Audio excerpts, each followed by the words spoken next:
Oh, thank you very much. First of all, thank you, Graham, for all what you did for the group, because first leading the group and then for the party.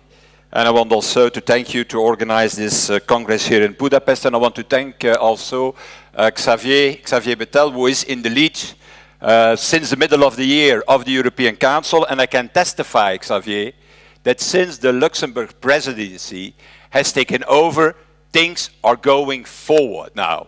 And I want to thank you for that, because we show that, that there is even an idea. We have even the idea, why not giving to Luxembourg the permanent presidency of the Union and of the Council?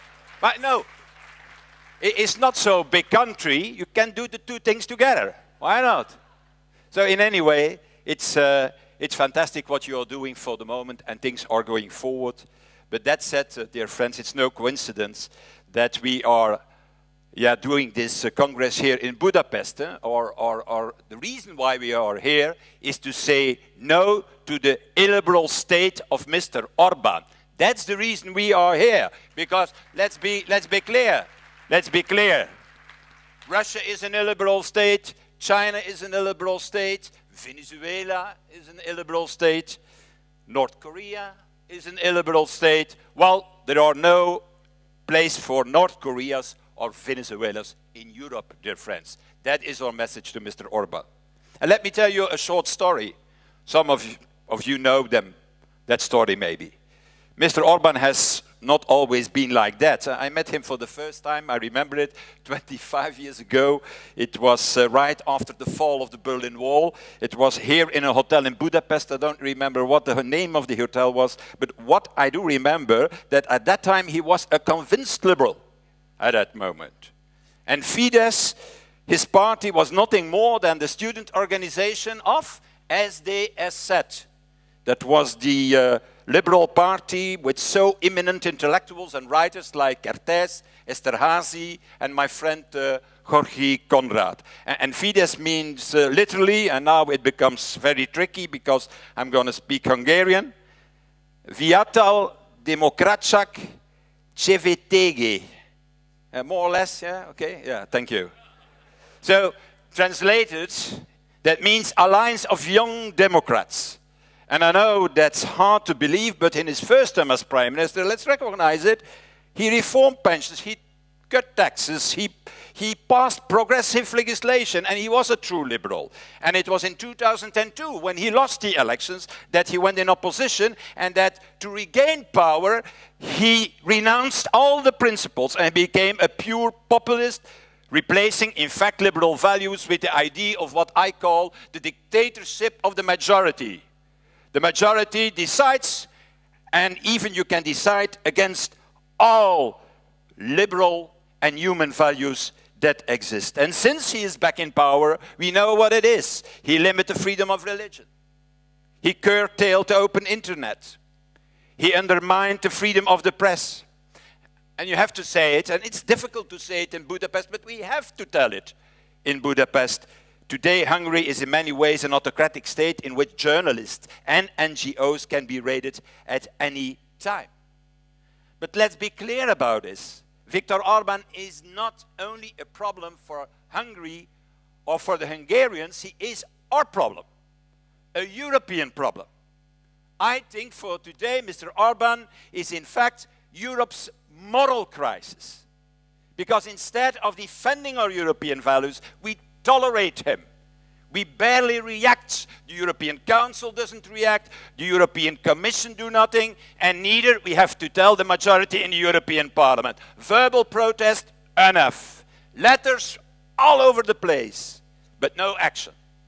No sanction.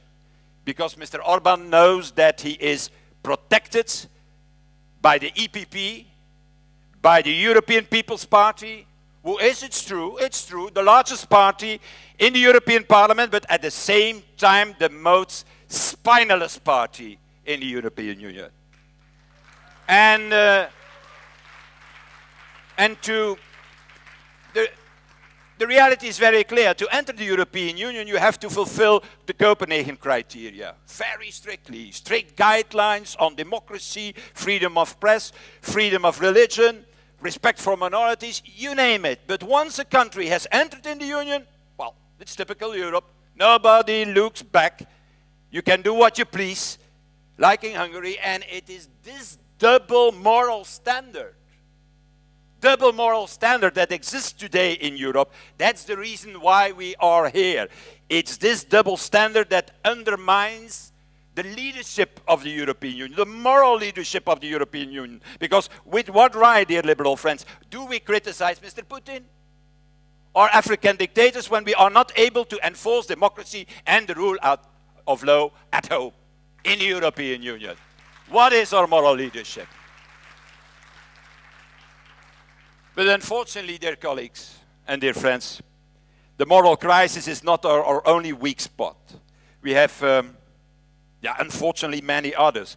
Europe is today, let's recognize it, is it true, the only continent in the world still struggling with the aftermath of the financial crisis, unable also to completely overcome the economic fallout of it.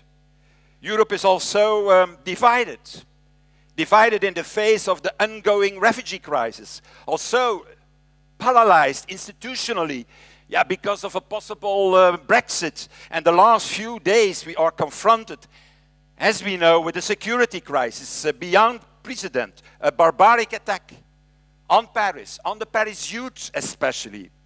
And everybody is asking himself, and we are asking ourselves, how could this happen? In the heart of Europe, and that the second time already this year.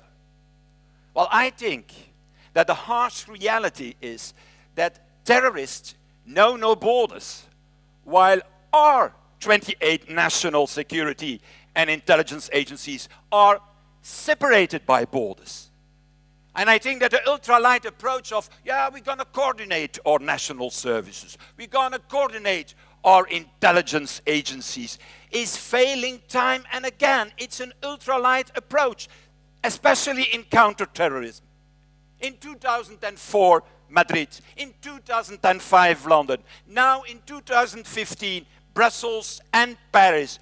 Europe needs urgently to create a common capacity. I call it a European counterterrorism agency with autonomy, with a team, with equipment, to gather intelligence, to conduct operations in all 28 member states, covering the whole European territory. And this can be done.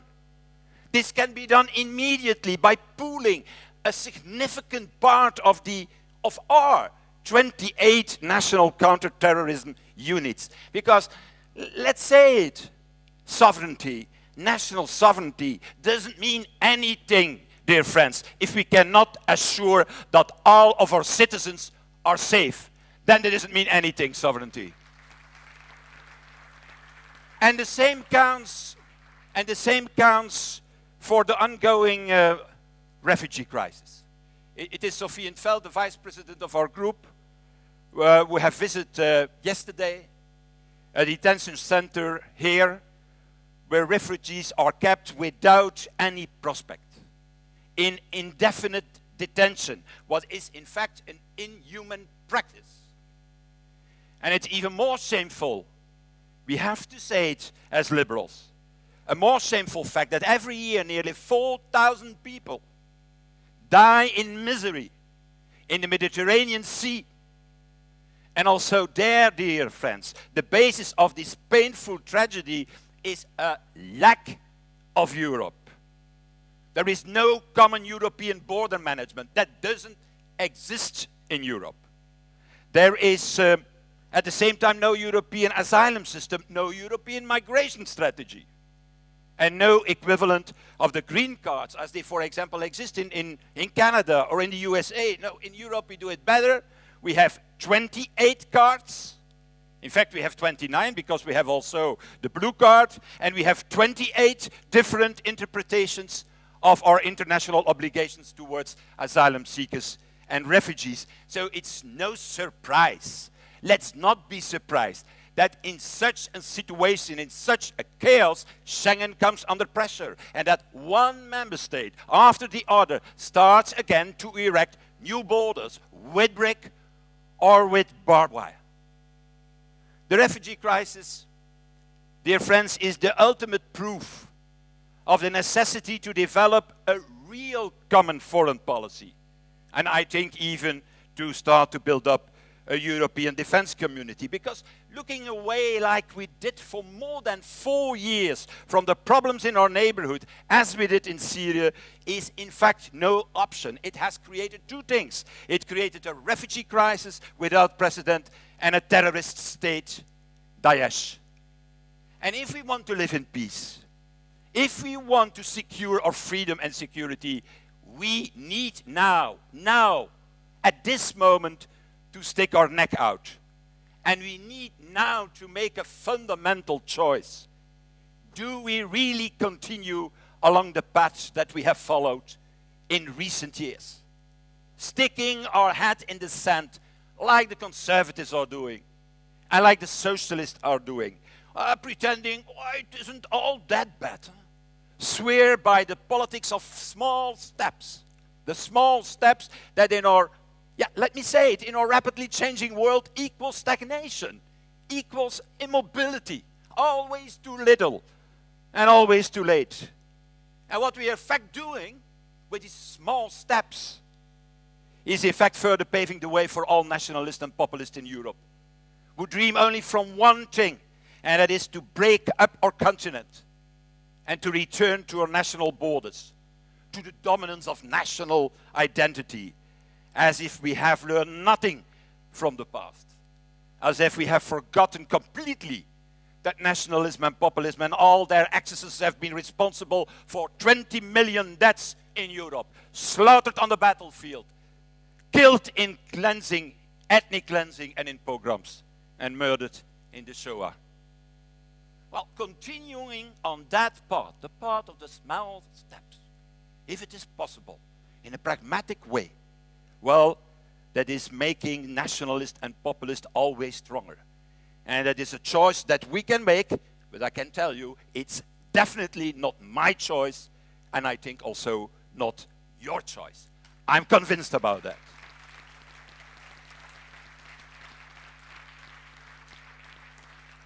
Let's say it in this Congress. Our choice is to change course drastically. And let's name it. It's another way for Europe what we want. We want real reforms, radical reforms, an overhaul. And we need what to be done. A strong government for the euro, a real treasury, a single minister of finance instead of 3 commissioners, what is the case now, who are responsible for the euro. And we need also to further integrate our internal markets in digital, in energy, in telecom, in services, in capital. It's not by accident, dear friends, that from the 20 biggest internet and high-tech companies, they are all American and all Asian and not one European today. And we need what to be done. We need a European intelligence agency alongside Eurojust and Europol. Europol is police, Eurojust is judiciary. So it's normal that you have also intelligence to tackle the security crisis, to protect all Europeans. And we need also to go up and further to step up our common foreign policy, including also to start to think to a European defense community. And finally, we need a European border and coast guard. If possible, Xavier, a decision now in December. And a common asylum system, and more importantly, a common migration scheme. I call it the European blue card, so that migration becomes also a force of the good, and not only a fear for the bad, a force of the good for our economy and our society. But let there be no misunderstanding about this. As liberals, these European solutions we desperately need are not the birth of what I call a European superstate. On the contrary, you know, we need to get rid of one perverted logic, and that is the perverted logic that everything needs to be decided by unanimity in our union, that every decision needs to serve all 28 national interests. It's this perverted logic that leads to what we have now. Big, obese European institution with, in fact, no real power and with no efficiency.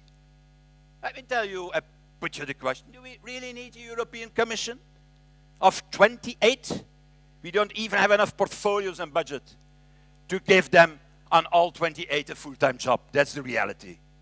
And do we really need 28 extra judges when the court only asks for 12? But yeah, there are 28 member states, so we do an extension then with 28. And do we need really 40 different big European agencies spread around Europe? And is it not better to integrate them simply in the existing administration? So also for us, it doesn't mean a European superstate. It means less bureaucracy, less white papers, less green papers, and more action. That is what we need in Europe. So let's here in Budapest, in this Congress, decide that we will be the driving force for that another way for Europe. We are the ones who want change. We are liberals in our heart. We are centrists in our mind. And we are radicals in our choices. And I have to tell you, I am optimistic about our strength in the future and our capacity, Graham and Xavier, to succeed. We have new parties in Spain, in Greece, in Austria, in the Czech Republic, in Poland, and we have there also established a new solid base. We have new leadership, Christian Lindner in Germany, Tim Farron in the United Kingdom, and we have, it has been said already, 7 of our prime ministers in Slovenia, the Baltic states, the Scandinavian countries and the Benelux. So we, together with our friends of the European Democratic Party, we can be and we shall be in the coming years the drive for change and the hope for Europe. Thank you.